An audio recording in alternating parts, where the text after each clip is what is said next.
the June 3rd meeting of the Macon County Board of Commissioners, and I'd like to welcome all of you in attendance as we continue our budget discussions.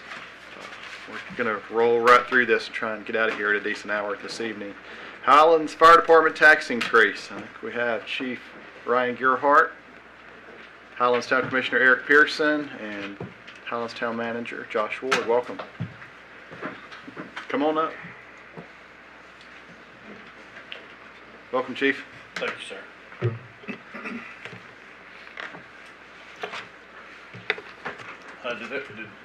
Were you able to send out that memo to everybody? We did email it out, yeah. But it'd probably be good for you to, just for public and the newspapers, to go over everything. So. For the past couple years, we've been contemplating and tossing around the idea of putting on 24-hour staffing at our station, and just going over with the architect and some different things. I mean, with our building right now, it's just not feasible. We're kind of landlocked with the cell tower and just the topography of the land. We're kind of locked there.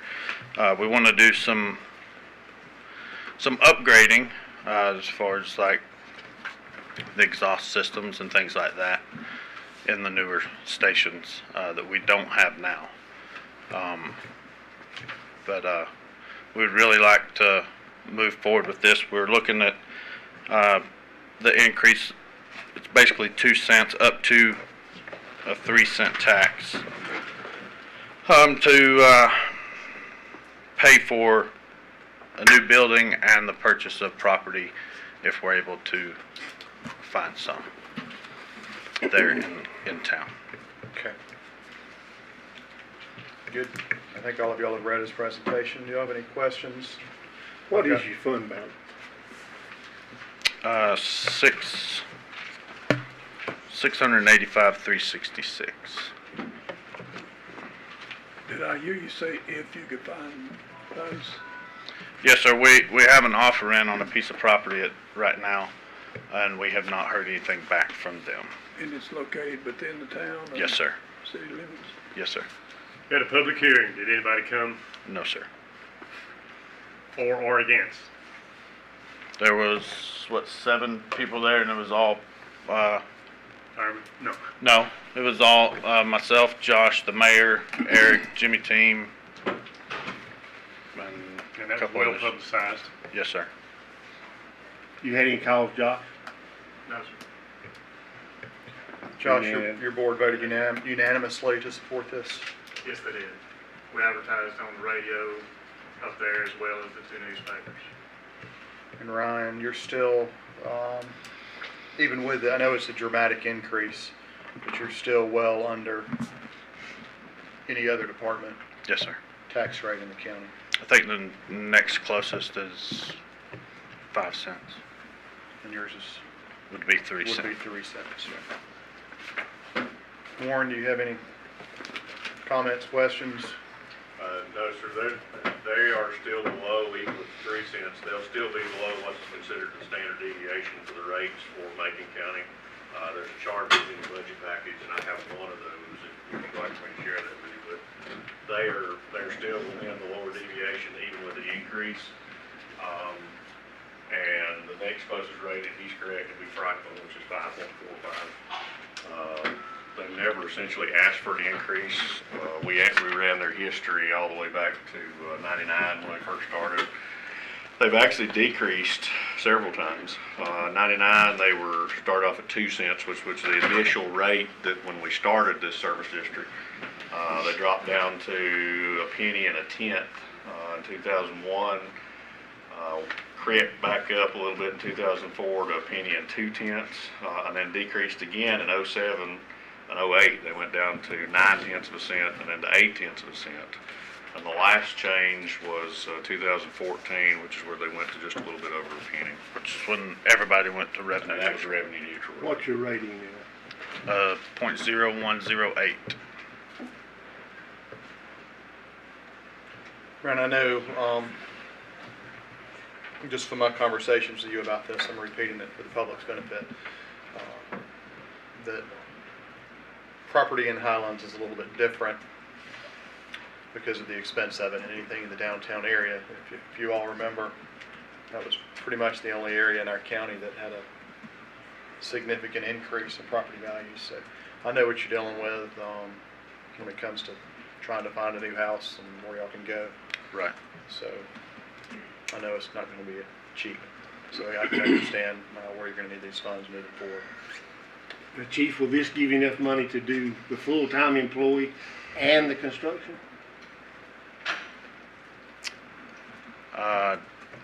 I don't think so. There's a little bit of contingency there that we can use for, possibly for, as soon as we get the building built, to hopefully hire some guys. Or if there's an unforeseen problem to help with that, we may have to come back and ask for an increase for employment purposes. So this money is planned to be spent to build the building, not Yes, sir. house it with full-time firemen, Yes, correct? sir. What our goal is to build the building, purchase the property and build the building for, at the most, $5.5 million. And this would cover it, Based on a 15-year, based on a 15-year, what was it, Josh, 4%? The lower three. The lower That's three. right now, just One more question, and I'm not a firefighter, so this is a non-firefighter question. I know some of the departments, seems like it's been a priority to them to have full-time paid firefighters. Is that, I guess, how come you're not doing that now before the building? Is that not as big a priority for y'all? And if not, why? We don't have anywhere to house them. Okay. We do have 2 full-timers, 2 daytime, myself and my assistant, Robbie. But we're 8 to 4, excuse me, Monday through Friday. And then the majority of the time we're relying on the volunteer base. But we just feel it's important to go with 24-hour service to cut down on response times for one thing, and which in turn will hopefully help lower insurance rates. But you don't feel like you do that, you get a building. What's your grade, Brian? In town, we're a 4 right now. Outside the city limits, within 5 miles, we're a 5. 4 inside the city limit, Yes, sir. 5 outside. Within 5 miles. it's a good job. Board, I don't think we necessarily have to take a vote on this tonight. It'll probably come at our budget meeting. But I do want to ask Chester, I'm a member of this fire department, I don't have any financial interest in it whatsoever in this decision. I wouldn't think it would be a conflict for me. We can't have a Okay. technical conflict, no. If you don't get the land, is this mute discussion we're having? We do have somewhat of just a very extremely rough sketch to go on the property that we're currently on. But in order to do that, in order to build there, we're going to have to tear that building down. And then what do we do with all of our equipment? But you gotta find land. If you don't find land, do you need a tax increase? Are we gonna enact the tax increase first? Or are we gonna look for the land? How's that, Lauren? Yeah, your tax increase would be approved as part of your budget ordinance to start. And then if it takes you 2 years, are you close to getting land? Yes. You're close to getting land? Pretty solid. You got a contract on that, please? No, sir, we do not have a contract. we were close. We're extremely close. Just Different on the price a little bit. Nothing's been signed. Okay. Feel pretty confident about that? Right, so if we do not obtain the property, we will proceed, and we have discussed with the architect building on the site itself. The issue was building there, we're very landlocked, number one. Number two is, the trucks have to be housed in a conditioned area over the winter, which they will have to be stored over the winter. The issue with that is there is no place to rent. We would have to essentially build a building to house them in a conditioned area before we moved them back into the new building. Yeah, that's not. So that's just not feasible. And in the area is a solid rock, so basically there's going to be a lot of money with the tear down, the raising of the building, as well as taking the rock down in order to get 2/3 of the building on one level. It'll still have to be stepped down, and another probably third of the building have to be stepped down because of the rock that's there. So there were just a number of issues with topography as well as, housing the equipment. So that's why we started looking for a piece of property, found a piece of property that would suit this perfectly, and we were very close to signing a contract on that. Chester, go ahead. How far are you away from signing the contract? Are you talking about days or Days. weeks or months? Days. Could you get that contract and present it to this board when it is executed? Sure. We found some information today, so it could be within literally a few days. I think that might be helpful to this board, to have signed contract. And I assume this piece of property, wherever it is, it's gonna be large enough, not just for today, but to get us on down the road. Yes, it would. And with the building of this building, we're looking at 50 years, hopefully a 50-year building. How many square Looking- feet's gonna be in the firehouse? Pardon me? How many square feet's gonna be in the new firehouse? I don't know that 100%. Just curious. Ryan, if, currently where you are now, our EMS is stationed right beside your fire department. Will there be, are you gonna come back and see us? Because I presume that we might wanna move that EMS base down with y'all at some That point. has been discussed. Me and Josh and Warren have all talked about that a little bit. Nothing set in stone, of course, but it's definitely an option. Okay. Just makes sense. Any further questions? Eric, you want to speak? No? All right, thank you, Chief. Thank you. Thank you. Thank you, Chief.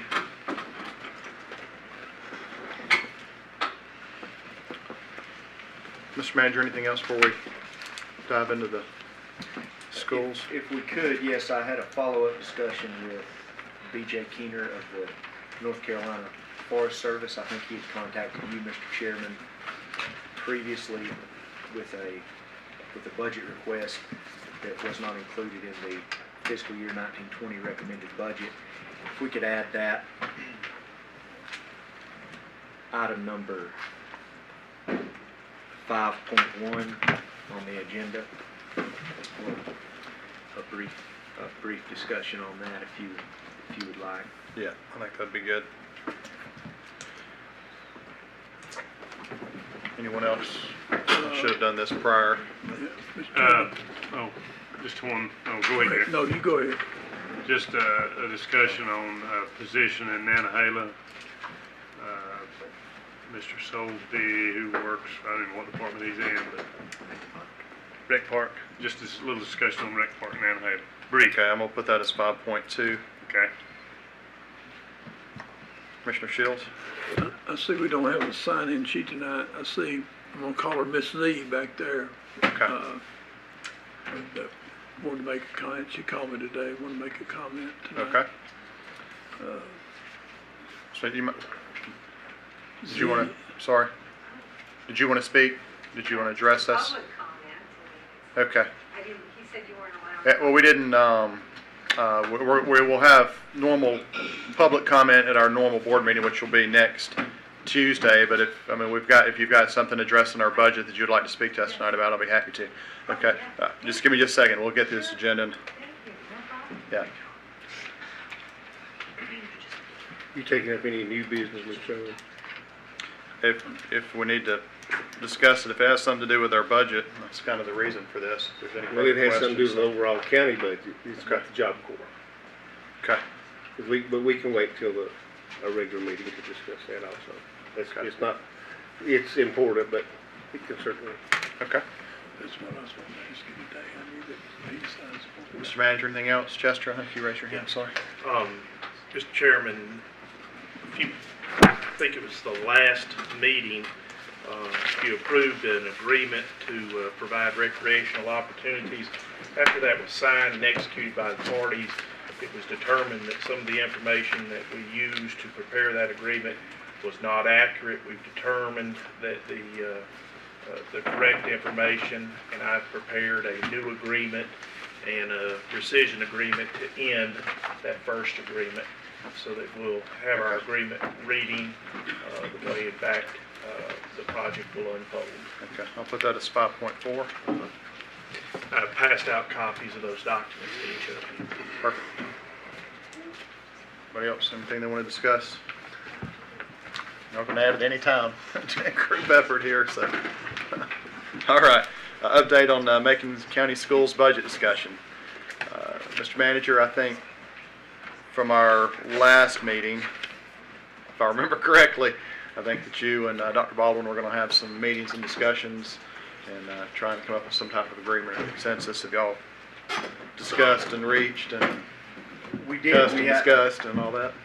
Dr. Baldwin and I have had a couple good discussions. Okay. Lori and Angie as well have been involved in those as well. And just going through the requests from the school system where that they had felt the budget as recommended did not fully fund some of the things. We had some great discussions on those things, and I'll just highlight kind of each one where that discussion landed in terms of revisions I'll be recommending to you that I have discussed with Dr. Baldwin, and then he's welcome to come and speak to that as well.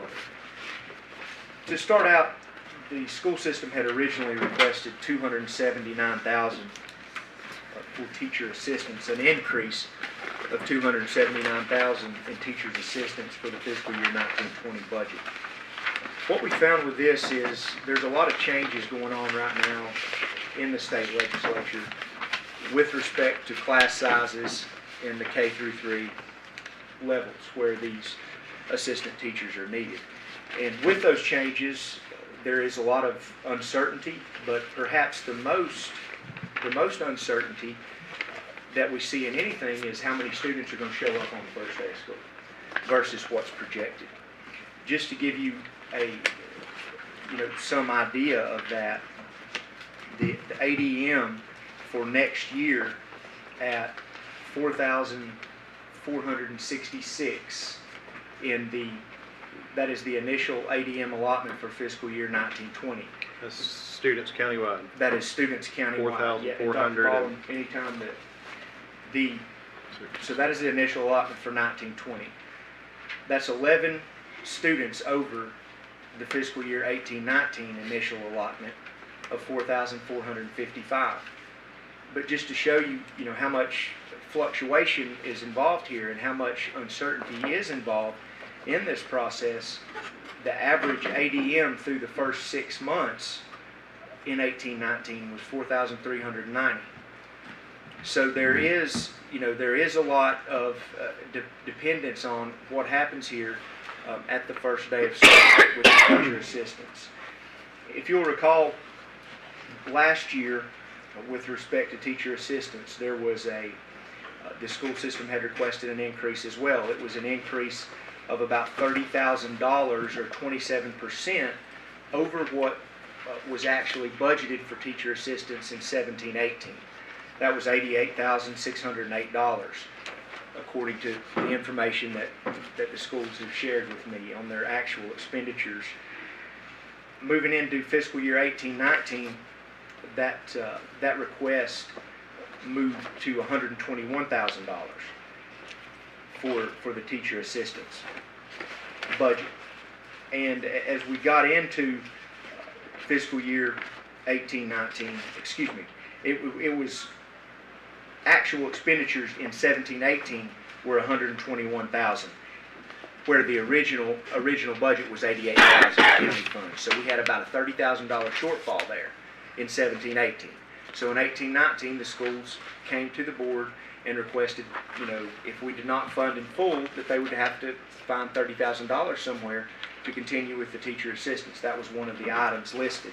So in 18-19, the beginning budget amount for teacher assistants was $162,606. That was about $12,000 over what was requested from the school systems, and it was a 46% increase over that 17-18 actual amount of $121,000. So taking this all into consideration, at this point with teacher assistance funding where it is at the county, we feel, as we wait on the allotment from the state and see what happens on the first day of school, we feel at a minimum that I feel at a minimum after our discussions that the current level of service with respect to teacher assistants can continue moving forward into the 19-20 fiscal year as we move into it. The STEM coordinator at $75,000, the recommended budget did not fully fund this. We are committed to funding this through the Golden Leaf grant that we have previously entered into.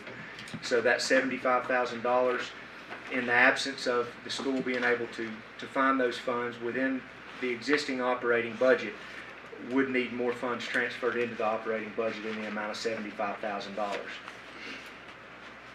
The Business Advisory Council request of $105,000, this would be for the purpose of hiring 2 STEM teachers. In discussions with Dr. Baldwin, I'd asked him if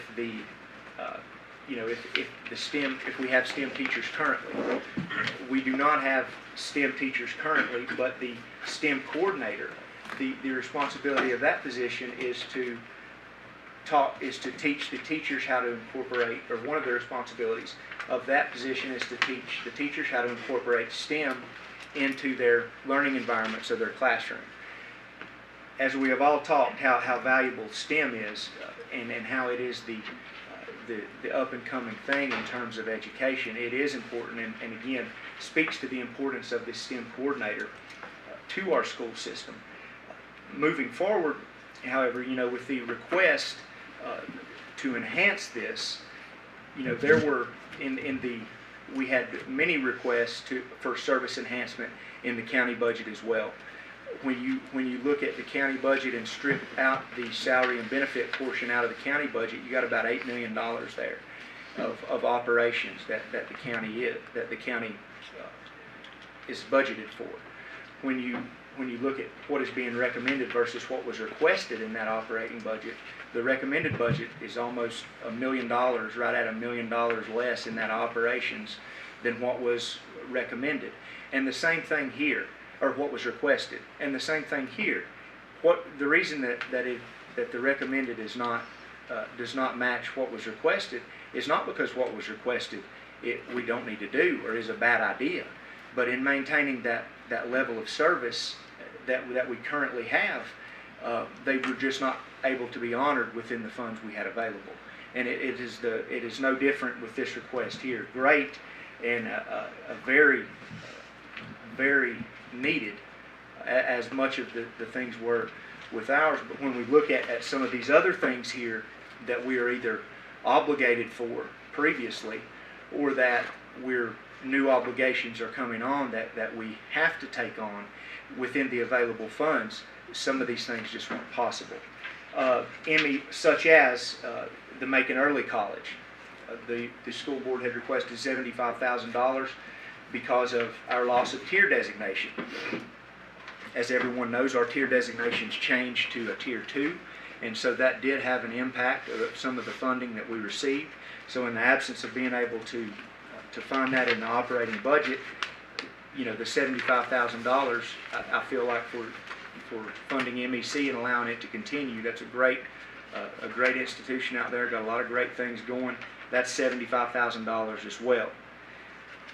The TA supplement, the teachers and teacher assistant supplement, if looking at our current level and what we would need to do next year, in the absence of being able to find it in the operating budget, we would be responsible for about $60,000 increase to the schools to fully fund this teacher and teacher assistant supplement.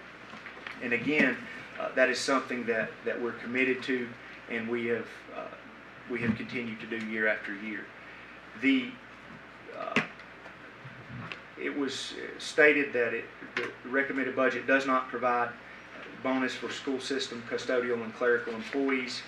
This was a $96,000 request, and it does not. The recommended budget does not, but it has never. We have never stepped into providing supplements for those positions other than teachers and teachers' assistants. And, moving in this direction, the reason, it was left out of the recommended budget is there are many, such as we take the same stance on the library and the increases there with that, as far as making sure those are county or the school system teacher or teacher assistants. As far as giving a supplement other than that, in terms of pay, we have, and this board and boards before have always made sure that was not extended outside of county employees. So with that, it was not extended outside of county employees in the recommended budget. The increases with cost of doing business, again, this is your supplies, your cost of business goes up, 2% here, 2% there, increases in your contracts, increases in some maintenance costs that the schools had, in about $100,000 worth. So in the absence of being able to find it in the recommended budget, that $100,000 increase to the school system would be recommended.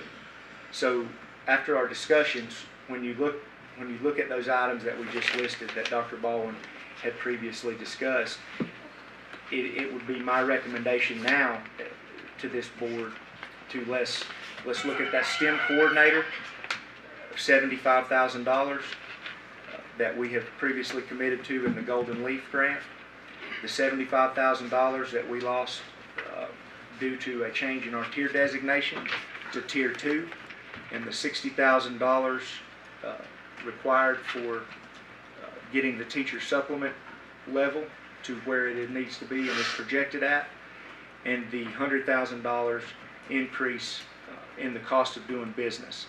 Now that totals $310,000 in increase to what it was previously recommended to the school system. It's my further recommendation in doing this that we gain these funds by reducing the school system's annual capital outlay from, if you'll remember last year, we had the school systems in FY 18-19 had $850,000 in capital, and then $300,000 in technology, totaling $1,150,000. What this would look like now is $540,000 in capital and $300,000 remaining in technology for $840,000, totaling $840,000 in capital. So if you'll recall, $250,000 last year in capital outlay was approved by this board for making one-time security upgrades to the Franklin High School campus. If you drive by that campus today, or you try to enter that campus today, you'll notice that it is a much more safe and secure atmosphere than what we saw going into FY 18-19. And in saying that, I feel like the purpose for that money, the need for that money that we use that money for, has been met. And moving forward, now that the school system has had new needs arise in the operating budget, as we have just discussed, I feel like that money is now best served to go towards those needs. Furthermore, we're finishing up the project at South Macon School. We have recently received the proposals back from Novus Architecture to move forward with the middle school project, and those proposals at this time, we need to schedule a liaison committee meeting to move forward with that. and you know, we just got a lot of good things going on, wrapping up some projects and beginning some projects that are going to knock some of those substantial capital needs off that list. And going back to, again, the 310,000 that is recommended versus what was requested is not because that what was requested is not going to, you know, it was not somehow cut out or did not make sense. It was just because that, you know, the same principle that the county followed in putting this budget together, and that the county departments followed in putting this budget together, of maintaining that current level of service that we have. That same spirit went into as we looked at this budget request as well. Nothing more and nothing less. And I feel like that with that, you know, Dr. Baldwin, you're welcome to speak your thoughts or any concerns that you might have. You don't have to, Dr. Baldwin, but you're welcome to. Thank you, Mr. Chairman. Sure. And just like to begin by thanking Mr. Rowland for willingness to meet with us and to discuss our concerns. And I appreciate the open ear that the commissioners have always had discussing our needs. I'd also like to thank you for his willingness to address some of those concerns that we have with regard to our operational budget. You know, I certainly appreciate his efforts in addressing those needs. They still, the recommended budget still leaves us short in some areas, and that'll force us to make some difficult decisions with regard to operations and also with regard to the capital budget. You know, be some difficult choices for us to make moving forward. Mr. Manager, I'm going to throw you a quick curveball here, and I haven't thought about this prior until I was sitting here, but what's your proposed tax rate for this budget? The proposed tax rate is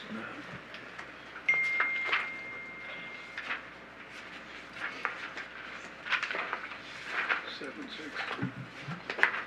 make sure I get it right. The ad valorem tax rate as proposed is 0.003694. If, I'm just asking, if we left the capital outlay the same, left that 300,000, what would the change in the tax rate have to be to accommodate that? Or would we have to add to that to gain that 300,000? A penny's 800,000. Yeah, Right. pennies, Yeah. 791,466 Yeah, is so a it'd be a penny, half a penny. Be a half a cent. about a half a penny. Thank you much. That's Chris, any before you questions? leave, while Jimmy's here and Mr. Bell and everybody, can we go ahead and get a liaison committee meeting set as soon as possible? What are you looking at? Pertaining to the middle school, right? Pertaining to the middle school? Have you got a copy, by the way, of Novus Architectural, We do. their recommendation? We've not seen that. Me and Mr. Shields would. I'll get you a copy. Okay, so I can do it anytime, first of the week. So you got a meeting on the 11th, so you want to do it on the 10th? Next month. You got it Monday? That next Monday? Hold on just a minute.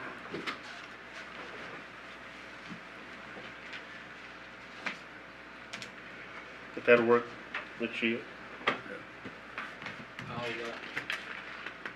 I'll ask Renee to go ahead and get one together. Send that out. Is that at your place or? And could we ask the board, Mr. Breedlove, to prioritize that list between now and then of the stuff that Novus Architecture listed?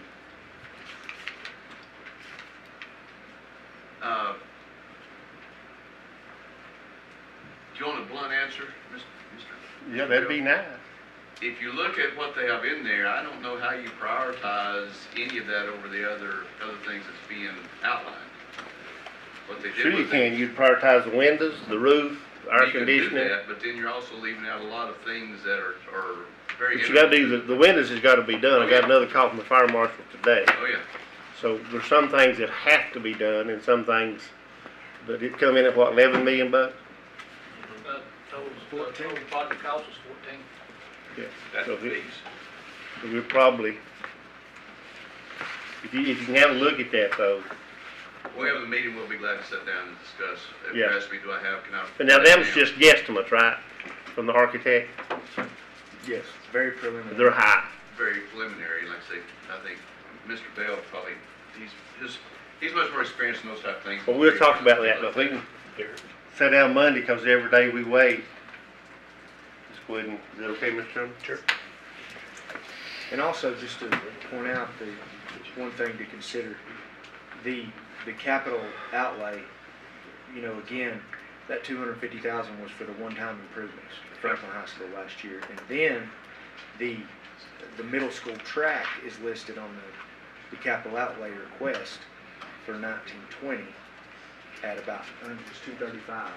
I think the request here was 225, now that's 3 years old. 225. So another thing you might consider when we move forward with this middle school project, to go ahead and factor the track into that project cost. And so basically at that point then, you know, It's a wash. so that's something we could consider and discuss as a liaison committee. Okay. So we'll look for Monday and Where? I guess we'll do it at your place. It don't matter.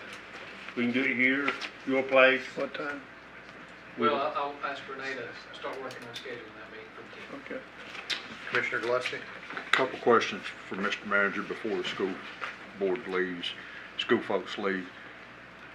Derek, on the teacher assistant, what is, you said this, but I didn't write it down. What's the current level that we want to maintain? The proposed was 279. What's the current?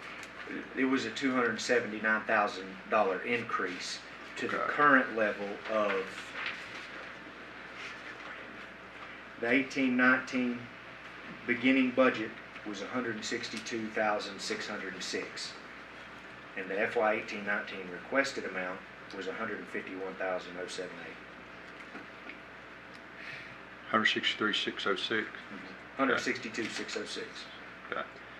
And the requested was how much?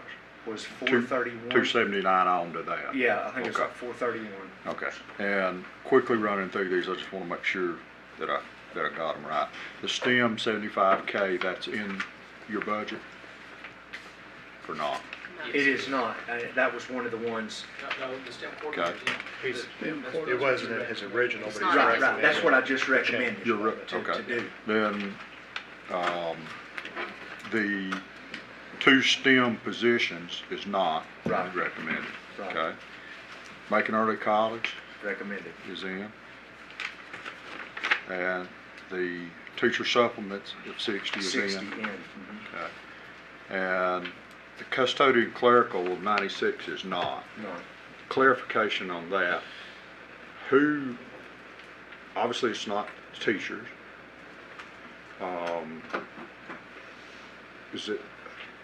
Who does it include other than teachers? That request is for classified employees. These are non-certified, non-teaching employees. This will be your custodians, your clerical workers, your maintenance department workers, bus garage, technology. The only Okay. people that currently get it are teachers and teacher assistants. And Okay. principals. Local funding does, Yes. but it's not See, reflected. but you gotta remember now, principals just started a few years back. Principals was never intended to be in the teacher. It was never, and we did that probably 6 years ago. And we don't bill for that, but yes, it does come out of current expense. Yeah, it And comes out of assistant. current expense. Principals and assistant principals. Okay. So an employee at the bus garage, is he on state payroll or county payroll? 80% of the bus garage employees are on state. Okay. 20% are on local. What about That's maintenance? by law, by requirement. What about maintenance? All local. All over. So, and what, are those employees eligible for state cost of living increase? Yes. Just like a teacher is, correct? Well, a teacher, for instance, in the state the Senate budget request, a recommended budget, and the House recommended budget, they both have different raises for teachers. But both also have much less of a recommended increase for the classified school employee. And for the last couple of years, they've even begun recommending a different amount for school employees than they do for state employees. What did they do for this current year? For this current year, I believe they got 1% or $750, whichever one's greater, maybe $500, whichever one's greater. That's, Which was less than a state employee's raise. who got that? The teacher or the, No, the classified employee. okay, and how much the teacher get? Average was about 3%. 3, I think, and then it depends on what level of the pay scale they were on, how many years of experience they had. I'm gonna really show my ignorance. What's the purpose? What was the purpose of the teacher supplement? I think that, and this goes back to 2004. 2004, I'd just become a principal, and I wasn't really following the reason behind the county decisions at that time. But my understanding of the teacher supplement is to retain and recruit the best possible teachers and teacher assistants that we can for our students. Okay. So given the current environment that we are in regards, we have these discussions here about how the trades all are faced with the challenge of finding employees. How is the school system coping with that in regards to these type employees, being your maintenance workers, your Well, right now, et cetera? the biggest challenge that we're facing right now in Macon County is the unemployment rate. With unemployment rate as low as it is, particularly our maintenance workers, our tech folks, they have opportunities out there that are better paying than what we currently provide. We've got a couple of HVAC certified folks in our maintenance department that we're struggling to hang on to right now. We just had a resignation in our technology department last week. One of our IT guys is going to Missouri for a better paying job. And right now the job market's pretty wide open for clerical folks and bookkeepers and that sort of thing. It's hard to go to a job, they have job fairs in Asheville, which I did it for a few years. I'd go over and set up a booth, try to make the county look as enticing as I could. But when you're sitting there beside Buncombe, and they're offering 10% bonuses on their salary, and then giving a signing bonus on top of it. And other systems do give signing bonuses, which we do not have those funds to use. So I was unable to recruit because the number of people that was there, and then, of course I'm competing with 17 western counties in North Carolina.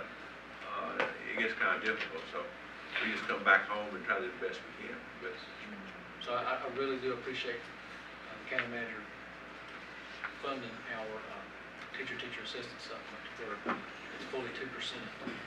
That is something that helps us retain the folks we have here in Macon County, which is very important. To follow up on Commissioner Gillespie, the superintendent, maintenance and garage are 12-month employees, correct? All of them. They're all 12-month employees.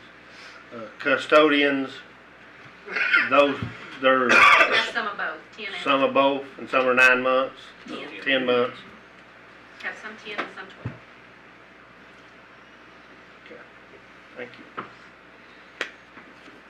I guess the point that I was thinking about is, I appreciate the job that our teachers do, but if that teacher's not teaching in a classroom that's cool on a hot day and warm on a cold day, and it's not clean, then I think it's harder on them to get their job done. And just on a personal level, knowing, I think Ronnie can vouch for this, Paul, Jimmy, it's a real struggle right now to to keep those key employees. It really is. I mean, for a maintenance worker or a custodian, that 2% is going to mean about $400 over the entire year. That helps. I mean, that's going to help them pay their bills. But you know, what I found with all of our folks here in Macon County, whether it's a teacher, teacher assistant, or a maintenance worker, the biggest thing is they won't feel appreciated. And you know, when they feel appreciated, they'll go through fire for you. This cover bus drivers. That does not include, that total does not include. Then it, and this, I may be off track having the conversation now, but I think it's a challenge that you're obviously faced with that look like the challenge is going to go away for us. So, you know, we may have to figure out a different way. Well, we're in a good position that our unemployment rate's where it's at in Macon County, but that does present a challenge to us trying to hold on to these great employees. Okay, thank you. Thank Mr. you. Chairman, Yes, sir. we have Jennifer Love here, one of the volunteers there, that's been involved, Bobby Vogel, been involved in the STEM program. There's a big appreciation for putting you back on the payroll. Thank you. That's a good thing. Now, what's your plans now to satisfy the other part? How we're gonna react to that? Well, I mean, I do feel that, you know, the employment situation is changing in our world, and that having these two STEM positions was really going to help me out as far as I'm serving 11 schools, K through 12, working with Southwestern Community College, writing grants, trying to fund after-school programs, and something's got to give, you know. So these positions were there to move the program forward, to get our students ready for these careers in this changing world. The demand is there for STEM here in Macon County, which is very exciting for me. We had concerns that our computer science course was actually going to make last semester. We had 22 students sign up. This last year we had 56 students sign up. We have a waiting list of 192 students.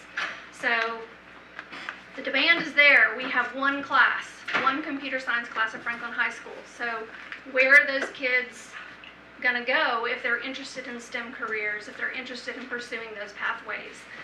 You know, and trying to link what we're providing here in Macon County with Southwestern Community College and what they're offering there, Western Carolina University, it's a challenge, and other counties in the area are doing that. They're providing drone classes during the day.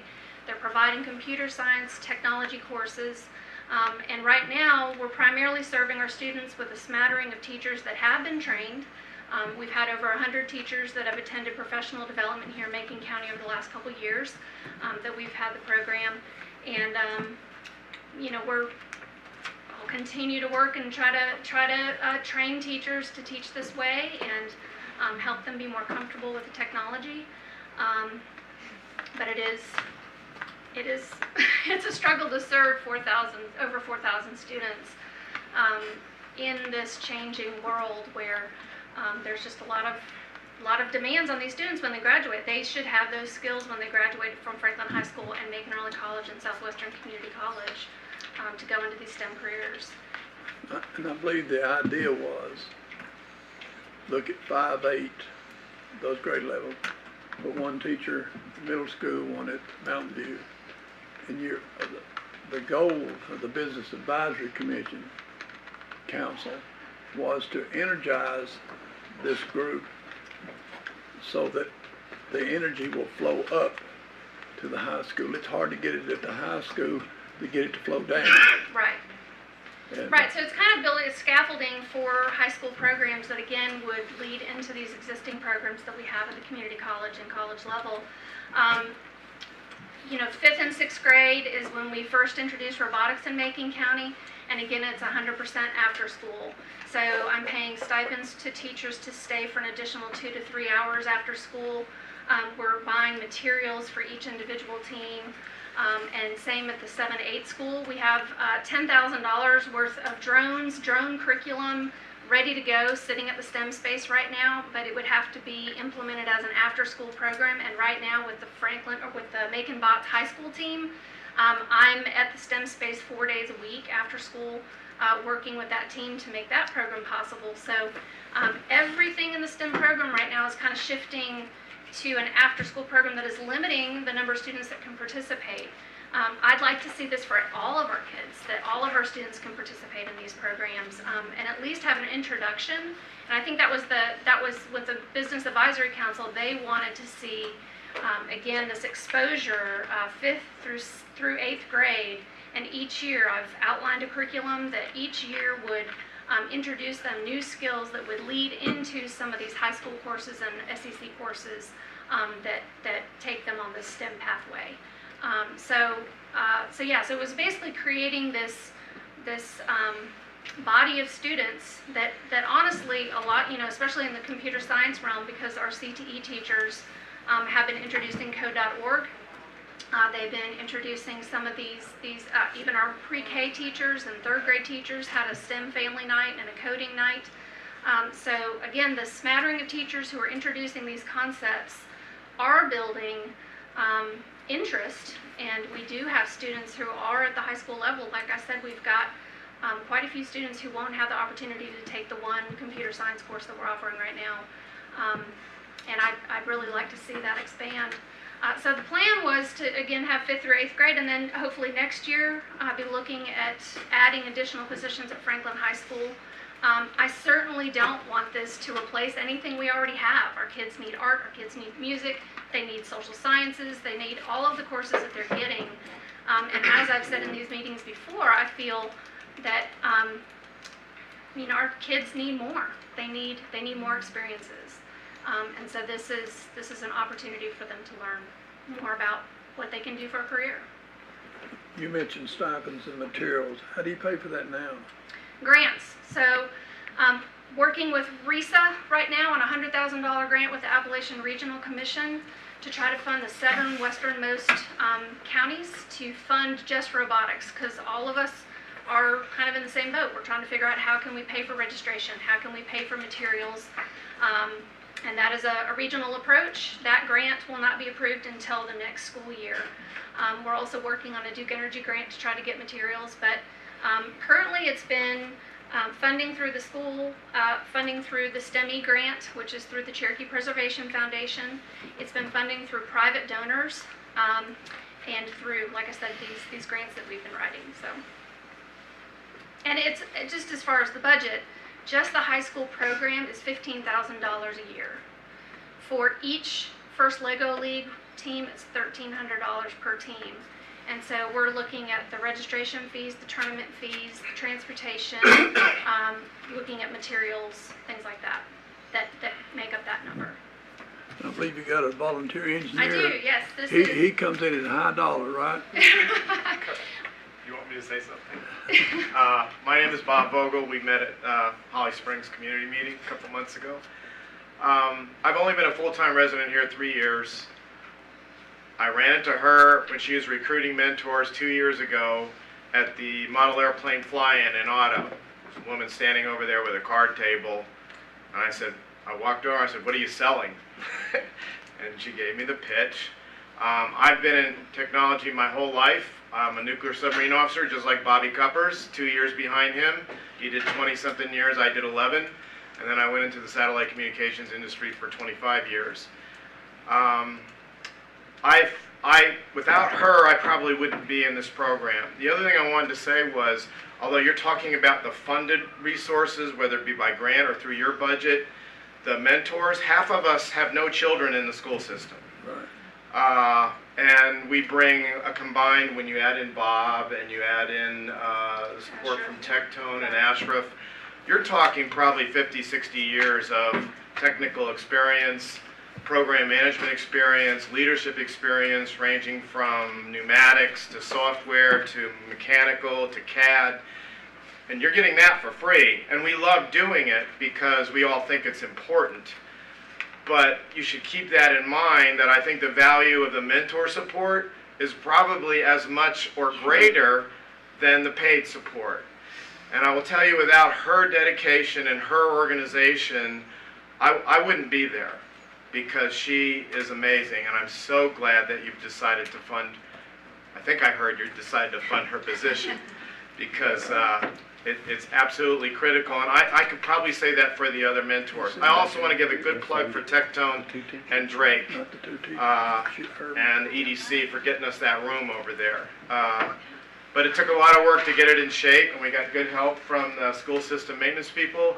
But we were over there last summer painting and taping and putting it all together. And just to see, the great thing about it is the kids that are there want to be there. And when you see them at the tournaments, it's hard to describe it unless you're there watching it. And you're watching them solve problems in real time. And you're watching them figure out how to adjust to each other's opinions. So it's not just about learning STEM. It's about learning how to manage projects, resolve conflicts, and overcome hurdles. So I think it's fantastic. I really wish that the STEM coordinators would be funded too. Both my sons are Georgia Tech grads. My niece is a dairy chemist. My sister is a aerospace engineer at Boeing Space Systems. So I'm a STEM guy. And I can't say enough, but I think I'm very fortunate to be able to work with her and the kids.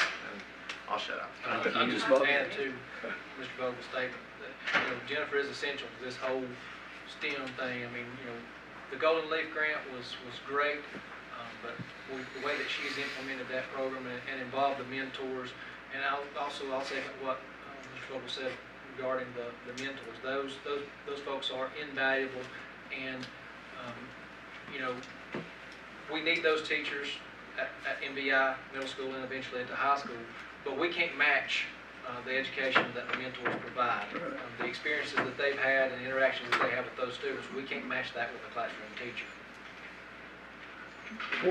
Where's North Carolina? I heard you say regional STEM. Where is North Carolina in this picture? Are they even way off the ground, or they just?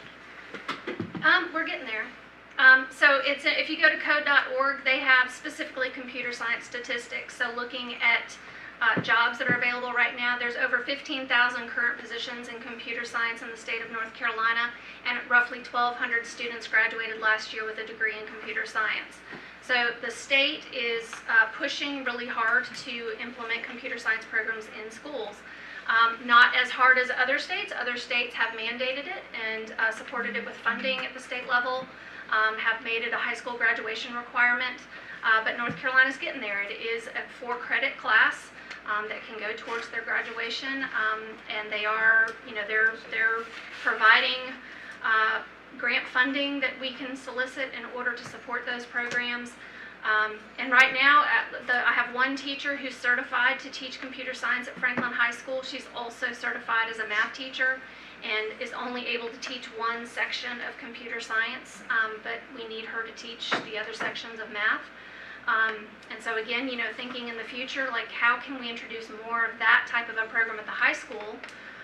And again, the robotics, I would love to see this robotics program in the high school so that everyone can participate, not just the students who have transportation or who have a supportive home life that will allow them to participate in this. North Carolina, like I said, we're getting there. Just computer science is one of those examples, but we're with so many things. We're competing with students who have opportunities in Raleigh and Cary and Asheville, Jackson County. I mean, there are counties right in our area that have received the same grant funding that we received with Golden Leaf Foundation and are implementing, they're offering coursework at the high school level, coursework at the middle school level in CTE, in STEM, and that's the direction, that's my vision for this program, is that I'd like to see it move into the schools during the day so that every student can participate and at least be exposed to what is STEM. So that's why I'm hoping that these positions someday will be funded so that we can serve all of our students. Dr. Baldwin, do you see as the legislature, I know they're talking about requirements for maybe lessening the Spanish credits required, foreign language credits required to graduate. Do you see, with that happening, those funds being able to be redirected towards something like STEM? I think that there is some possibility in that. I believe that the Senate actually has a provision in their budget for some STEM program initiatives. Of course, we'll have to see what happens with the compromise. Just like in the, and two, like in your allotment, like for instance, the FY 19-20 initial allotment amount of 4,466 students. When you look at the average ADM for the first 6 months of this year for 4390, with that being, 76 students over what that number was, can you That use number those? that you're looking at there, is that the average for the first 6 months, or was that after the first 6 months? That was for the first 6 months. It's the average for the first Yes. 6 months? Because what happens, what we see in January is you have about 60 early grads that will come off the books in January from early college, but primarily from Franklin High School. Most of them, I think, actually, the early graduates come from Franklin High School, so that will reduce our number in January by about 60. For your initial allotment? Well, are you talking about the funding allotment? Like or are you the talking initial, about actual ADM? the actual ADM, the FY 18, or the FY 19-20 initial funding allotments for 4,466 students. So is that, you get that funding? We get funding for 4,466 students, yes. So if it turns into a situation where there's 4,390 or something like that, could you then, I know those funds can be, could you transfer any funds you had there that you weren't using over to STEM or something? Not really in the second semester, because what you'll see with that is 60 student reduction across the county, or if they are mostly those early graduates, it'll be concentrated at Franklin High School. We'll hire teachers for a current school year in August, and they'll be there for that entire school year. Teachers in Highlands, teachers in Nantahala, teachers in South Macon, teachers at Macon Middle School, teachers at Franklin High School. That's where the bulk of that state funding will go. And you have maximum flexibility as long as it's over 4th to 12th grade. You can use that PRC money. Yeah, we can move it. We have within our flexibility to move a teacher from a 4th grade teacher, say, from South Macon, if that were needed, to a STEM position at Franklin High School. The problem would be, of course, whether or not that person at South Macon could actually teach STEM at Franklin High School or at MVI or at Macon Middle School. The other issue also, though, is that when you take 60 kids from 11 schools, you're taking 6 kids from each school. Unless they're all those early graduates from the high school, which is also a possibility. When you take 6 kids from all those schools, you don't necessarily lose a teaching position from each one of those schools. If it is at Franklin High School, the problem that you'd run into, and I think the bulk of that reduction in the second semester is probably those early graduates. But let's say it's at Franklin High School, and you start the school year off, basically you've got 75 kids, or 75 teachers for 960 students at Franklin High School at the beginning of the year. And then in the second semester, once you have those 60 graduates off, you still have the 75 teachers that are teaching, so it's basically they've lost 1 student from each class. 75 teachers, 60 kids. So it's hard to move from a social studies position or a math position to a STEM position in the second semester if you've only lost 1 kid from each class. But that initial allotment number, that's the number that you're funding on.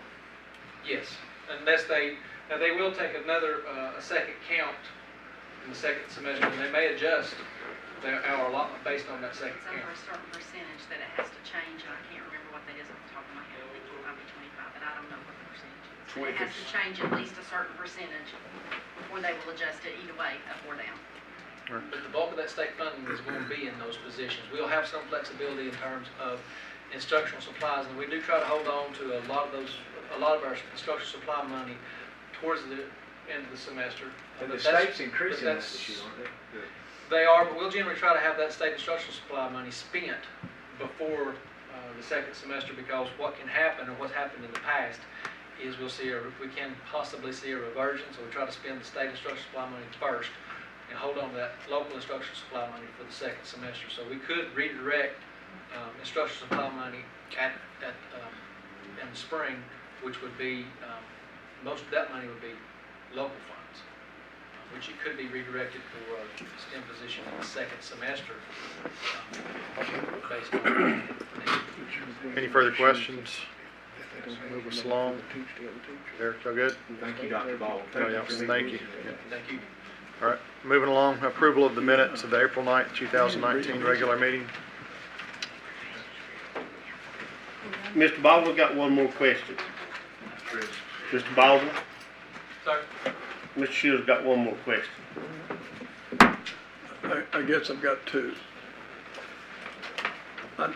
I hope this group here, we don't lose this topic, STEM. I hope it's back on the table next year. This is serious stuff. This is the game changer, this type of activity within your school. You can see these young people, and I've had the opportunity to come to your schools and see them work. They're on fire. I guess the other part of that, and I'm sure I'm not the person, is that as we go down this road towards the beginning of school, can we look at this again? Because you're talking about something here, I'm listening. I agree with your point there, to keep it on the table. And I'll just say that, when I was principal at Franklin High School, I had one of my parents call me and say, look, my son's at the high school now, and there's no opportunity for, I think that his point was a rocketry class. There's nothing offered at Franklin High School, and I had to tell him that there wasn't, but that we would work on it. So we've been working towards that for at least 7 or 8 years now, and I can promise you it's not going to go away. Okay. But is there a possibility, as this budget thing moves, prior to school starting, we could revisit this conversation? We'll be ready to revisit anytime you want to talk about it. Or if the state budget, which it may probably September, October, at least, or Saturday. So if inside that budget, if we can't, we can always come back and revisit that. If you can't get it out of the House budget, you could probably do it. Senate budget, you could not, I don't think. But thank you very much. Thank you, John. I know I you just want put to say thank you very much for your support. I time and really energy. appreciate it. And We all thank you for realize that and recommendation. Yes, sir. It's important. Thank you for all you do. That's great. Thank you. And before I leave, Mr. Chairman, can I plant one seed before I leave? Sure. Derek, I feel like we're jumping on it, but let me make Everybody sure, does let me this. make sure my figures are right. Based on what Derek is saying, he's paying $840,000 both for technology and for capital outlay. I don't see any allowances for the two things we have, which is the chiller and the roof. You're saying that would come out of the $300,000 you're recommending, correct? That's not going to be separate items for emergency needs that we could use capital outlay for, am I right?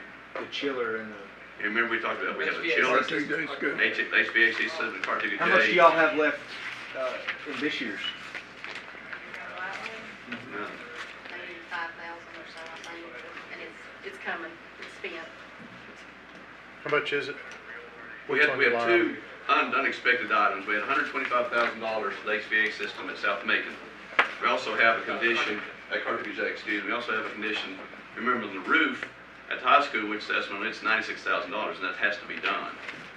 So based on the recommended budget, on the calculator, there's two things. One, that leaves us, we need $614,000, I think, for refresh on our technology. So if we took the extra $540, we're short on that for technology funds.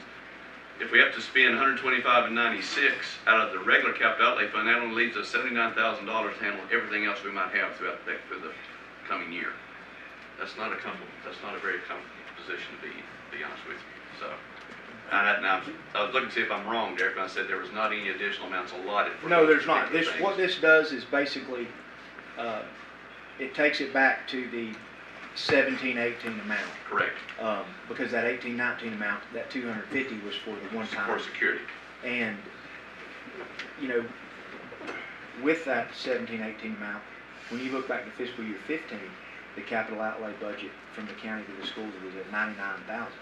Right. So it's a, you know, with that, it keeps that substantial growth from 15.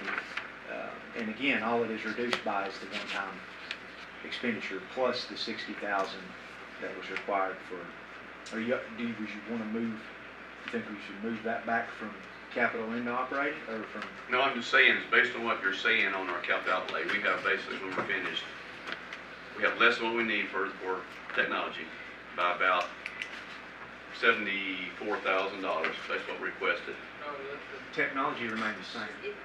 No, but if you remember, just to refresh, it costs us we estimate $614,000. So what we're doing with this budget, we have 540, you had 840, correct? In my mind, that's $540,000 for technology. So we're gonna be short on our refresh, what we really. No, 540 is for capital. Right. 300 is for technology. Technology did not change from last year to this year. I thought we were given close to $600,000 last year for technology. Is that We had a correct? we had a $300,000 increase to what we were giving for technology, which was 600,000. That stays in there. It goes to, so The technology money hadn't changed.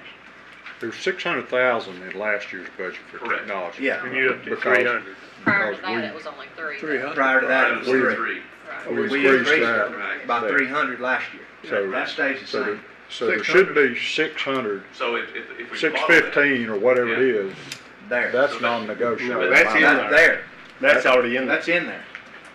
Okay. So maybe I misunderstood. Your budget says we have Instead of 600,000 capital, for that, yes, the technology 600,000, stays 600,000. and we have the Capital additional. went from 850 to 600. Or 540, excuse me. Okay. No. I'll We've withdraw only what got I'm saying. 840 Cap- total. Yes, Sorry. yes, technology stays the same. I didn't pick that up, so I'll. Yes, I'll sir. shut up now. Thank you. All right. You only got 840 total though. If you do 600 technology, you've only got 240 for regular capital, so. But none of this that we're talking about has anything to do with the 125 for the roof and the 96 for, or the 96 for the roof and the 125 for cartridge gun. That's in the capital. In the capital, yeah. Okay, They would have to- so, they would just so have you're to- saying that that 225 is gonna come out of their capital? 225 should leave them with about, $15,000. So, no, it'd be 600. Or 540. 540 minus 225. yeah, you just got 225,000 cut out of your capital, based on that. Our capital, and that's gone. I mean, we're having to spend off the very top without any of the rest of what we're looking at, the outlays for things we need. Those two items eat every bit of that But up. now keep in mind, all the middle school stuff you had, we're discussing a $14 million project that would knock all that understand. out. We And it also- would also took that 235 Right. that was in there for the middle school track, and if we put that in the middle school project, then that's a net wash because you'd have to pay for that out of capital anyway. Right. But What if I'm we saying put is the we have project very little reserve for, my memory was we had, almost $2 million in other capital needs that we submitted to you about things such as. And that's like that every year. Yeah, but it's just, basically with having to pay those things out. If it becomes a problem, Jim, you may have to use some of your 1.4 million fund balance, and then we can have that discussion if you run short. No, we probably will have to do that because as we discussed for the 1.4, that's not all we can't use all of that, Commissioner Bill. You can use 80% of it. And then, I and see think what we can I'm, only use about half of it, can't we? About half of it a month. No, then that's changed then. Yeah, it's only half of it, so we have basically $700,000 that we are able to use, basically, and we'll be glad to sit down and show that, that's about what we'll have left to use for other and I things. think too, with the liaison committee, again, if that 235 that was budgeted in the capital outlay request that you talked about, if we move that into the project budget, then that 225 for your chiller and HVAC is a wash. Okay, well, I'm gonna say, there's ways to look at doing things, but I hate to just have the $75,000 there for capital. Right, and it's not, it wouldn't be like Okay. Thank you all for your patience. Thank you. Thank you, Derek. All right. Approval of the minutes of the April 9th, 2019 regular meeting. Motion approved. Got a motion by Commissioner Higdon, Second. second by Commissioner Shields. All in favor? Aye. Approval of budget amendments, number 243 and number 244. Or any comments or nothing? Need a motion to approve them? So moved, Mr. Chairman. Got a motion by Commissioner Bill, Second. second by Commissioner Shields. All in favor? Aye. Aye. 5.1 North Carolina Forest Service. Thank you, Mr. Chairman. I met with B.J. Keener of the Forest Service today. He had contacted you beforehand and mentioned that the funding that they had requested for the vehicle in the fiscal year 20 budget was not in the recommended budget. It was not. They had originally requested 17.2. That number came in. What they actually needed is higher at 22,748.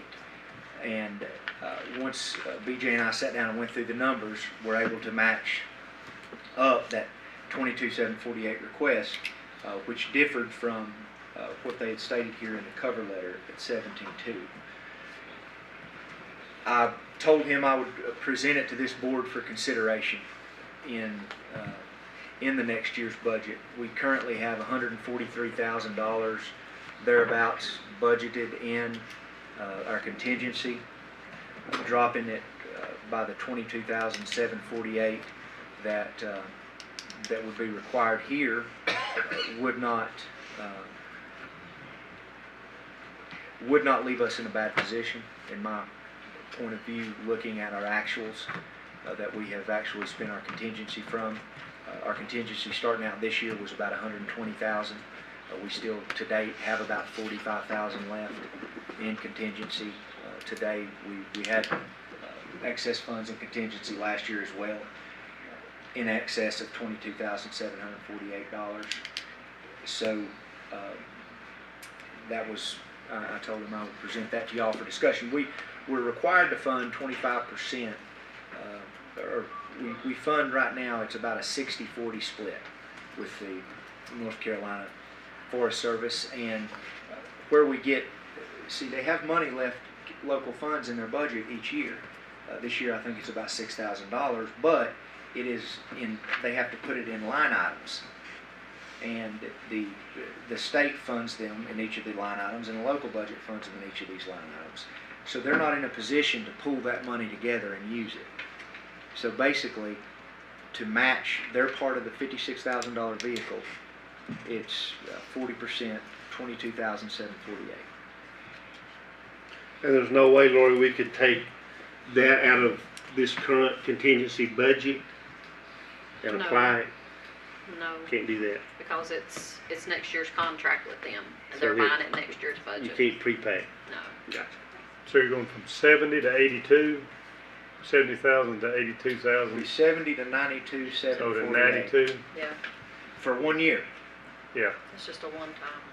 That Our one time. contingency line would go to 121,730 for the new budget, sitting at 144,478 right now. Eric, were there any other hiccups?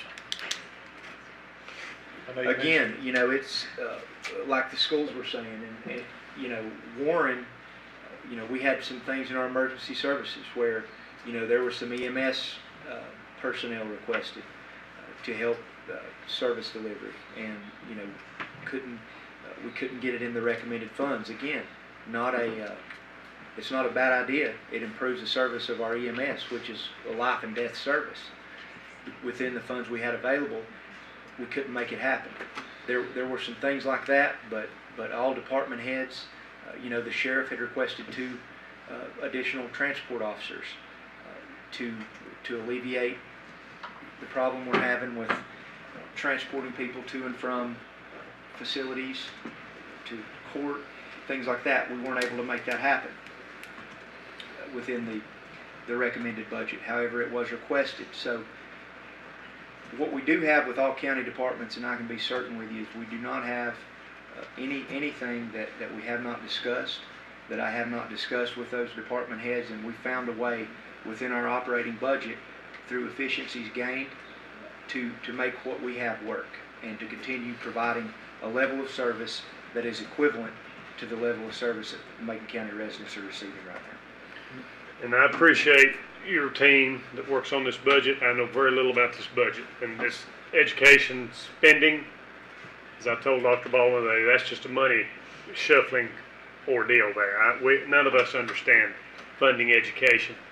We have to look to your guidance and your recommendations on this budget and on this particular item with the Forest Service. You make a recommendation on it and I'll back you. You know the inner workings, how everything ties together. If we fund one thing, we gotta eliminate something else.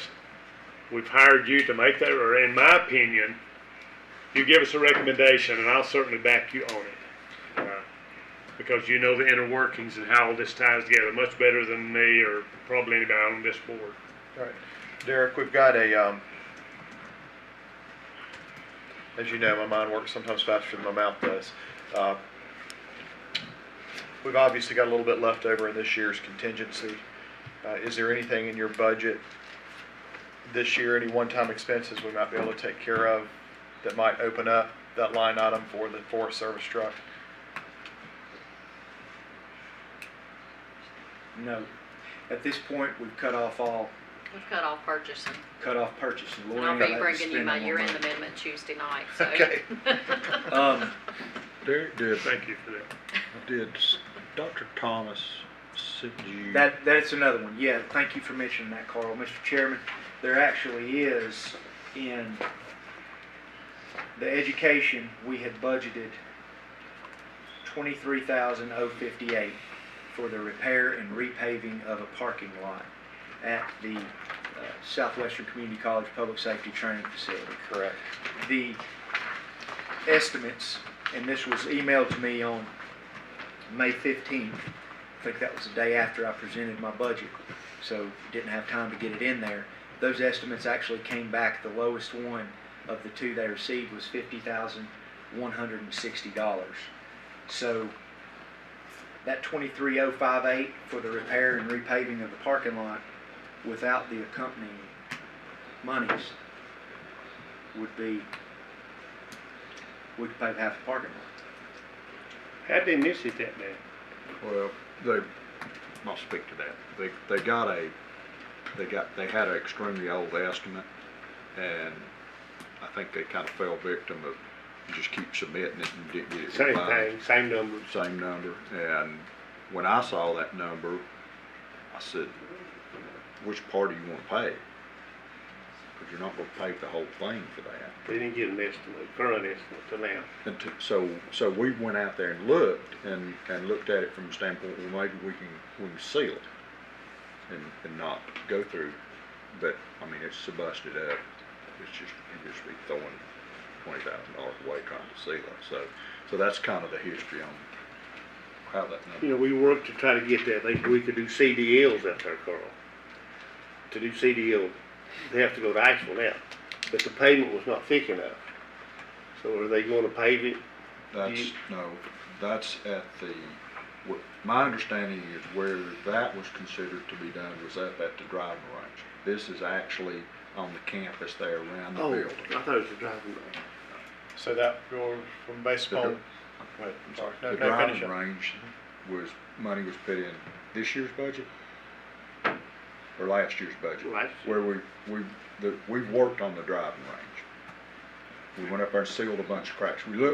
They started out wanting to repave it, then we checked into being able to do CDLs here. We found out from the state that wasn't gonna happen. Although we're still having those discussions, but so then we said, well, if we can't do that, there's no need in increasing the asphalt thickness to facilitate the truck. So we just went in there and sealed everything. So is this the parking lot out the new library? No, this is at This is around the Jerry Sutton building. Oh, okay. The front and the sides of the Jerry Sutton building. Gotcha. So based upon what y'all were saying, Lori, I'm sorry. We couldn't, because we have 42,000 left, that would almost pay for that parking lot. We couldn't pay for that, or could we? Out of this year's, to open Yeah. up the $23,000, We've which got could then 40 go to pay for the Forest Service truck. We've got 46,365 in contingency right now. And did you include that 23,000 in the budget? Yes. So take that away from that. And the bid was what, 50? 5160. And we got how much? We got 46,365 in contingency. So you- $5,000 short. Come $5,000 from somewhere. No, in this budget, It'll work out. No. Next budget. in the next budget, you put how much? 23,058. 058. So take that from the 52. That's what you need, right? No. the I was 20 trying to You take pull that from 50. Oh, you're trying to He's make it up for the Forest He's Service. trying to free money Oh, for the okay. Forest I'm trying to Service. free money up. You for got it. 22 that you could apply to the Forest Service truck. Yeah. If The we, Forest Service truck was 17. But that would still work. That's your 5,000 there, if that's right. So if you just have 5,000, you can pay 9, you got the money for the Forest Service truck.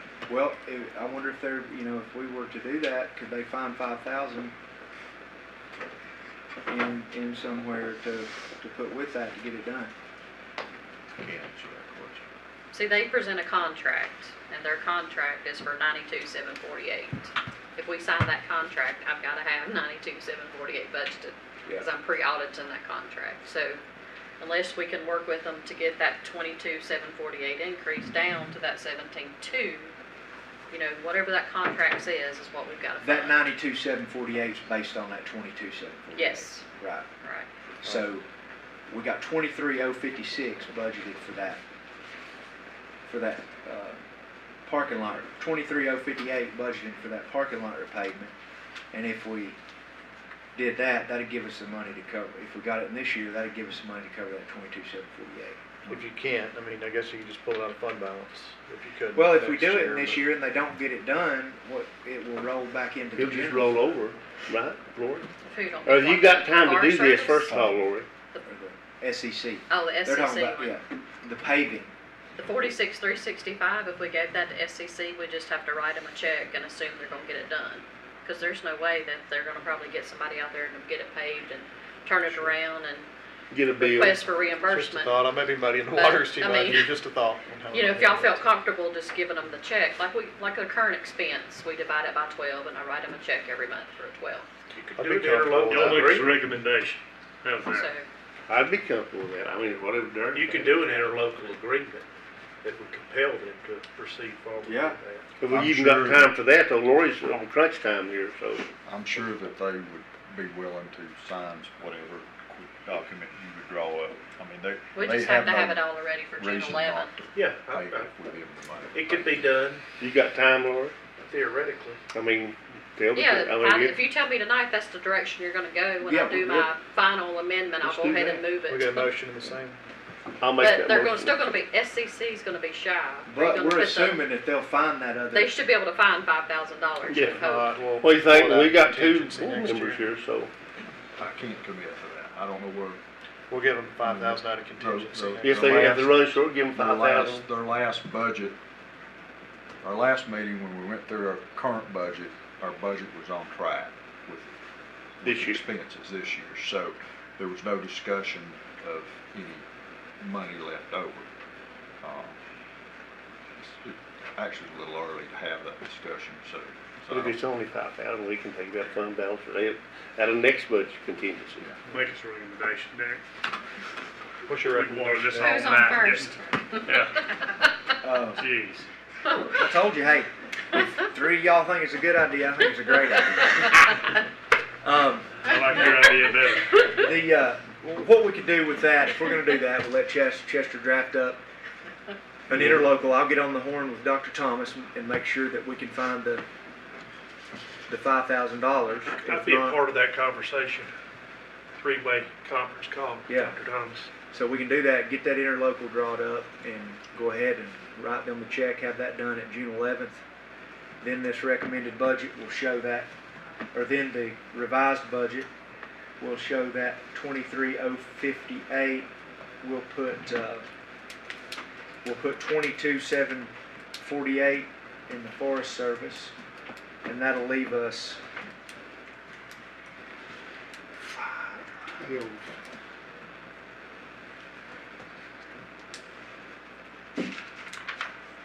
that's gonna leave us $316.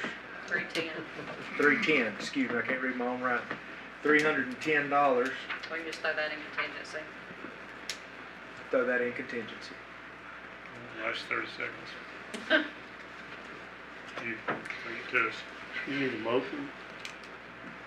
Yes, sir. Mr. Chairman, I make the motion we give the county manager and our legal counsel the authority to move ahead with Southwestern Community College as described on the money in the park.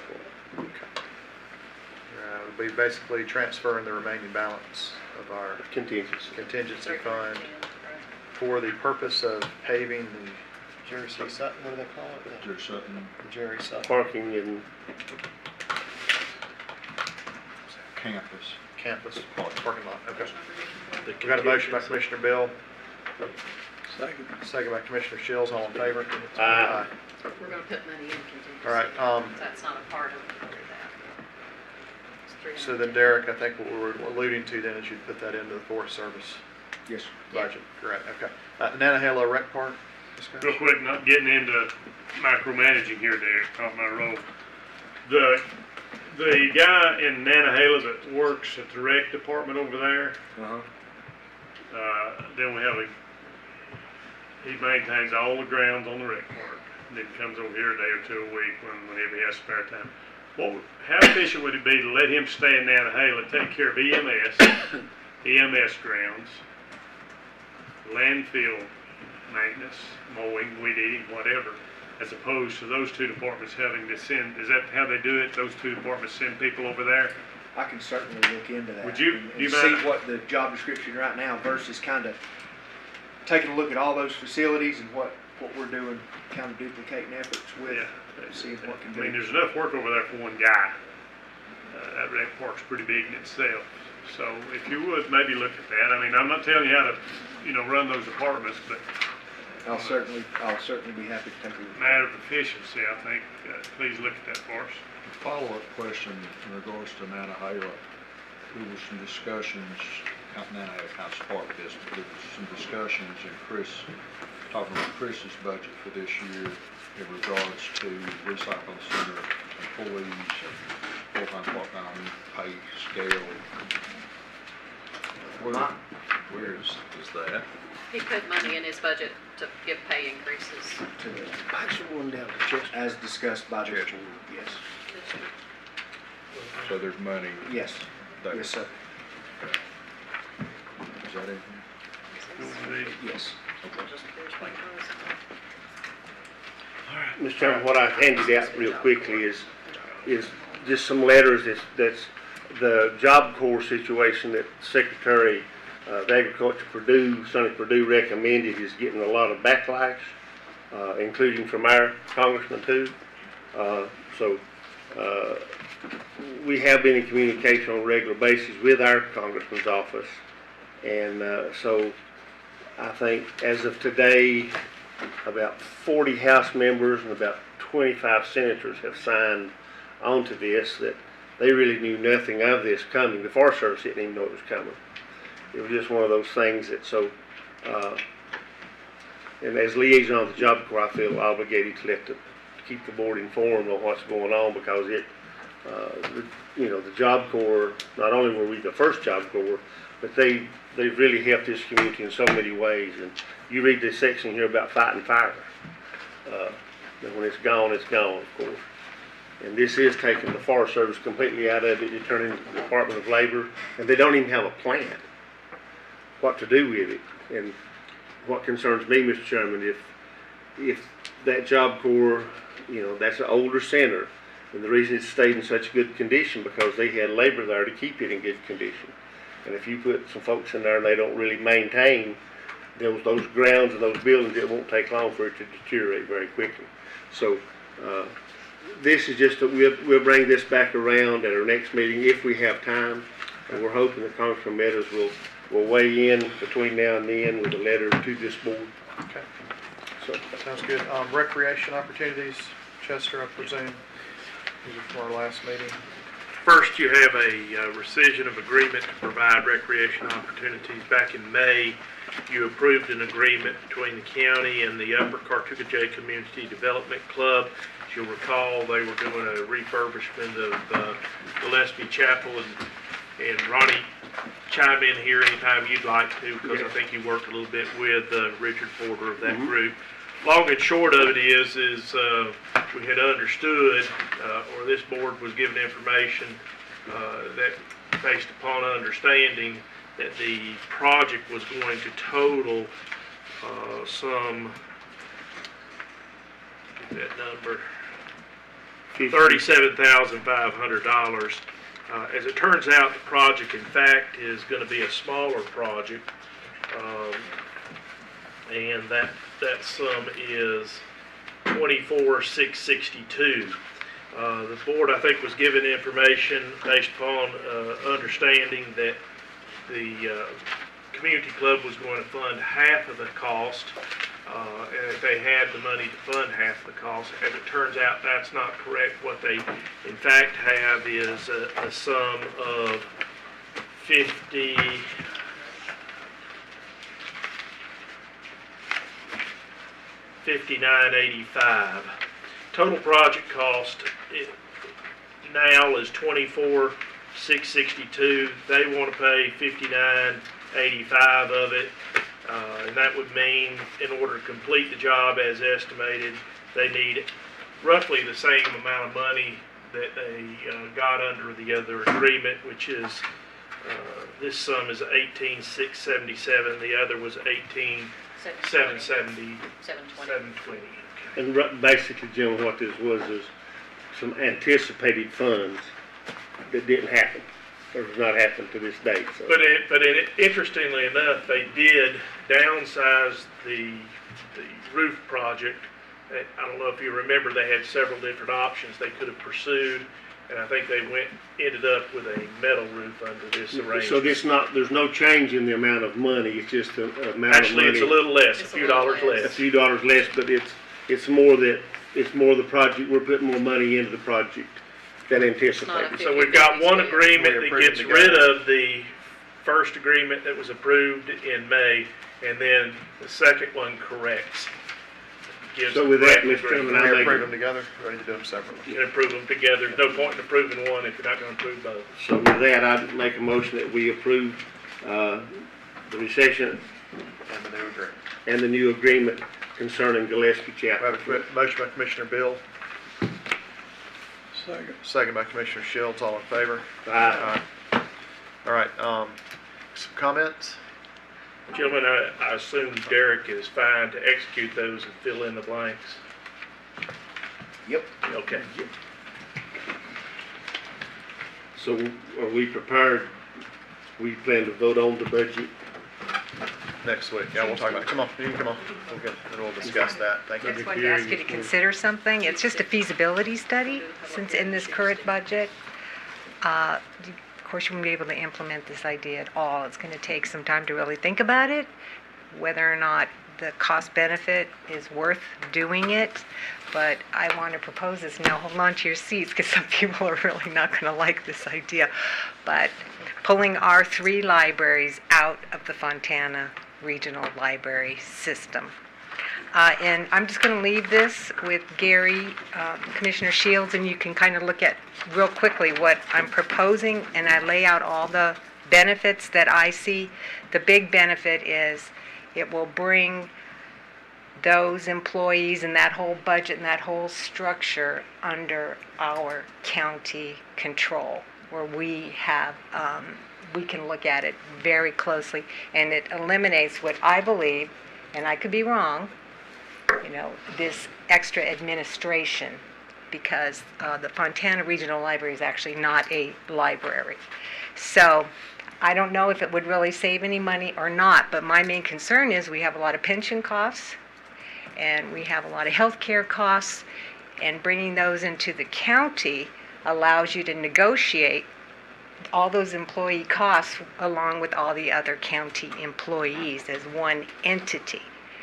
And to also draw down those state monies that are going now to this regional structure, to our county, our portion of it. right? Because we contribute apparently 31% of that budget, according to their 2017 annual report. I couldn't find a 2018 annual report. And I read the audit also, so, pension costs are really skyrocketing, and they're not going to get any lower. And also, some of the employees really aren't making what even comes close to a living wage. Well, you've got this administrative structure with really high wage people for this region.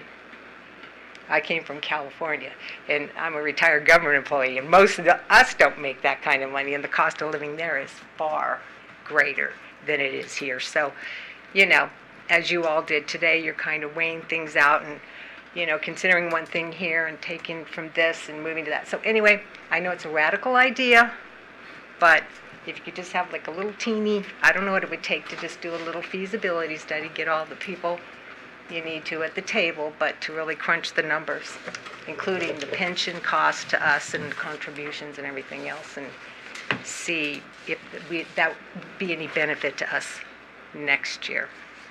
Thank you. But this year, if you could sort of put aside a little bit of money. Get a lot of screaming and yelling, I know. But anyway, I'll leave this and you can kind of take a look at it. Thank you so much for your consideration. Thank you. Thank you. Anyone else?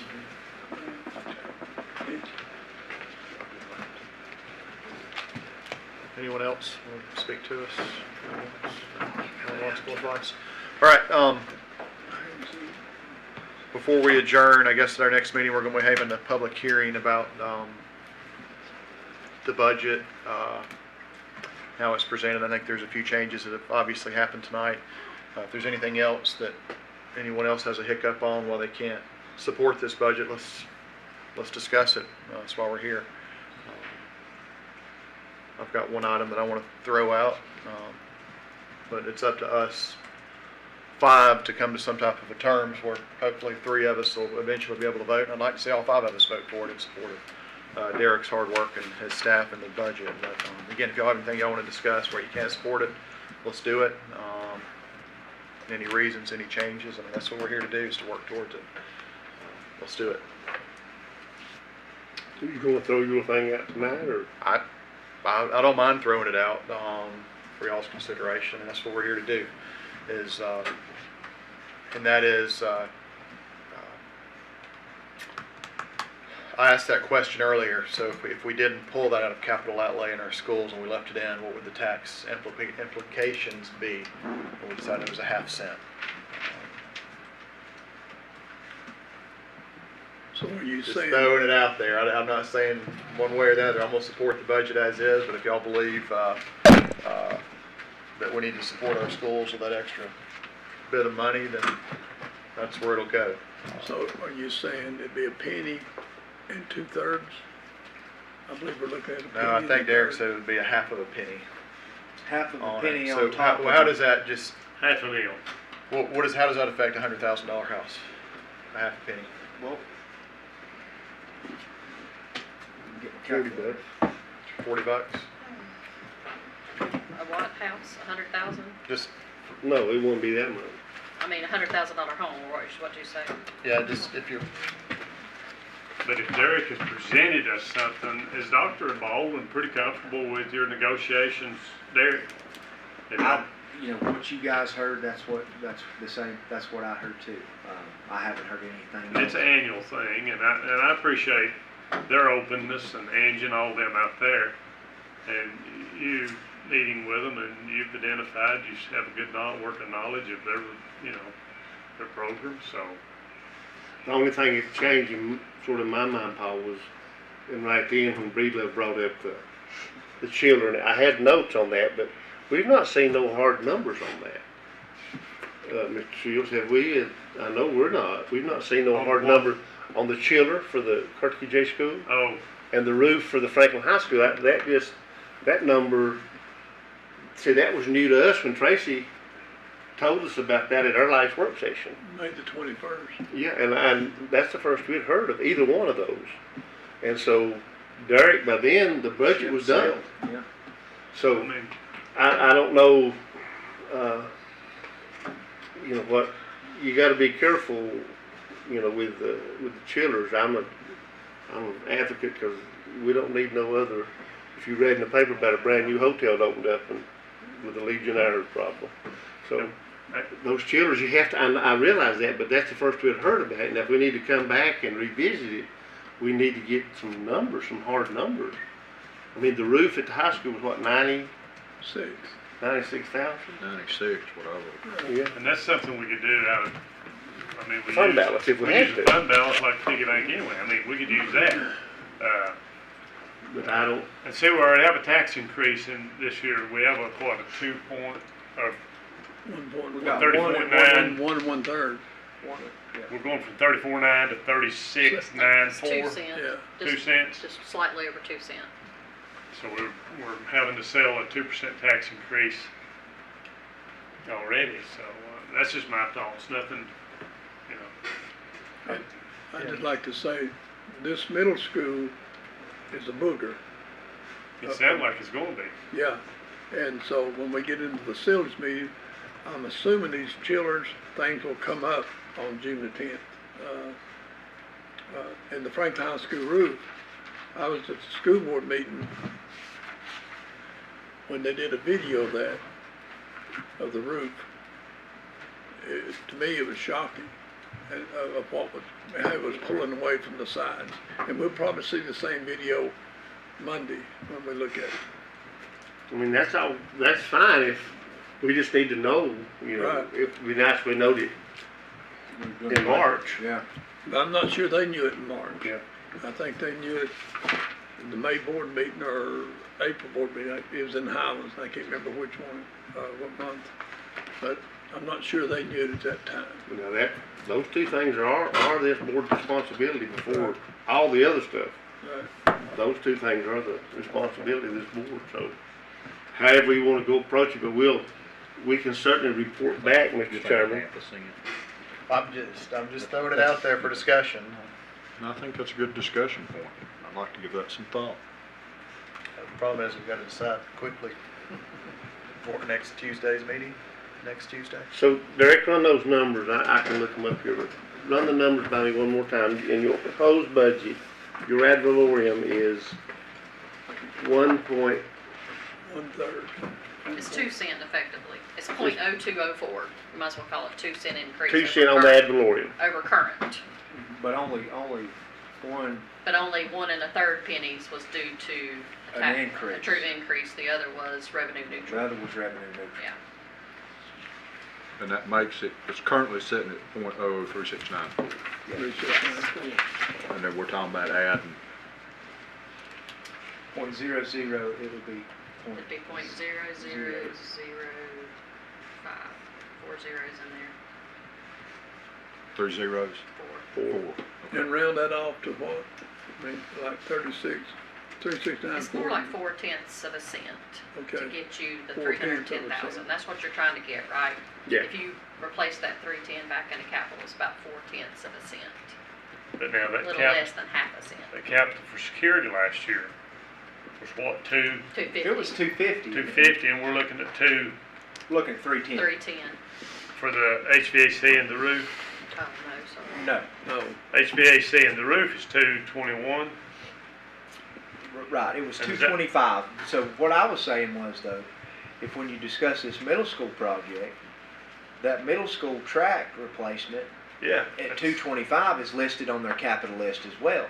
So if you factor that into the project, that's a wash. And finance that. You've got that 225 that was previously going to be spent on middle school track, you've freed that up. And then the last year's one-time security Yeah. At 250. at 250, and we're only talking about 220 for the roof and the chiller. but that chiller's, It's 125.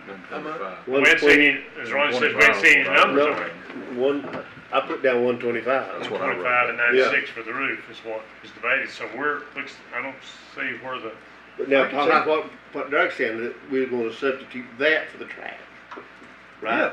Yeah, I think if you take the 225 out of the track that was in their capital improvement plan, and when we discuss this middle school project, if we make it part of that project, Right. that frees up that capital outlay money.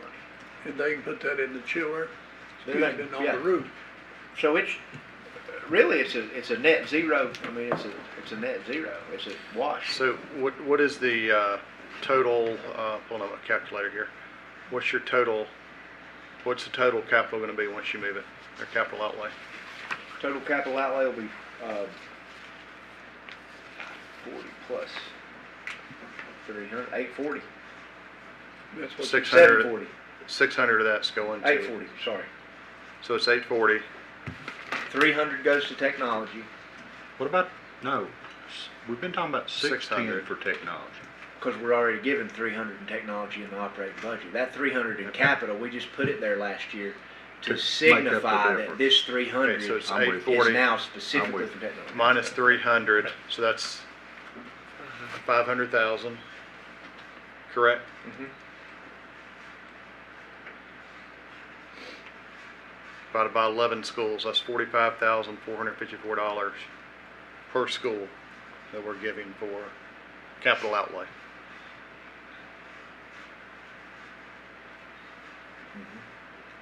Now, they have a maintenance budget. Have a maintenance budget that's On top of included that. in our On operating. top of it, That's already included in our operating Yeah. budget. And if that's used efficiently, then that should cut down on the capital. And with that $100,000, a lot of that's maintenance increases that's factored into that CPI. Yeah. So, Bring us a recommendation, Derek. Or the big button, son. They can kill you, but can't eat you. Thank you, That's Lord. what you That's what you do on it. yeah, Derek, make sure I understand this right. With Jimmy's recommendation, that would make the rate .004194. yes. 5 cent, at 5, No. No. point 3, point 367, 2, 3, 4. It's .003694 right now. Right. It'd be .003744. 3744. Okay, thank you. I knew that was wrong. what's Jackson County's? Jackson County's is, The 3. Rattle Louis. Jackson County's is 3,838. And no fire tax except in 2 districts. Yeah, fire. And I've got a Fire 10-cent tax fire is tax already on in it. mine. So mine's in essence at 45, much higher than Jackson County's. Yeah. Let's see, how What's the cashers and what's the other? Cashers is low, it's Yeah, but what's the other fire tax? around the school, around Western Carolina. the regional average for here, .461. That's for the 7-county western region, and that's as of 1819, and the state average is As Paul 673. mentions, though, it's not necessarily apples to apples. No, Not necessarily. But most, they announced that their Southwest Commission, that most municipalities and counties are having to see a tax increase for one main reason. But Jackson County also passed a 1/4% sales tax that shows up as revenue in their budget. That's right. That generated a lot of revenue to be able to keep that tax rate at .38. But the biggest reason for they having to raise taxes is one thing, that's health insurance. Yep, that's what it said. It's this year. straight across the board, that's, all of them struggling with that, all entities are struggling with that. All right, any other discussion? Derek, we're gonna look for your recommendation on that. Any other discussion? Anything else while we can't support it, while we can support it? Anything else? And we'll bleed our hearts next Tuesday, right here at 6 o'clock. Okay, we get a Motion. motion to adjourn. motion to adjourn, Mr. Motion by Chairman. Commissioner Higgins, second by Commissioner Bill, all in favor? Aye. Thank you, Lord. Have you got 10 seconds, Carl? A lot of time.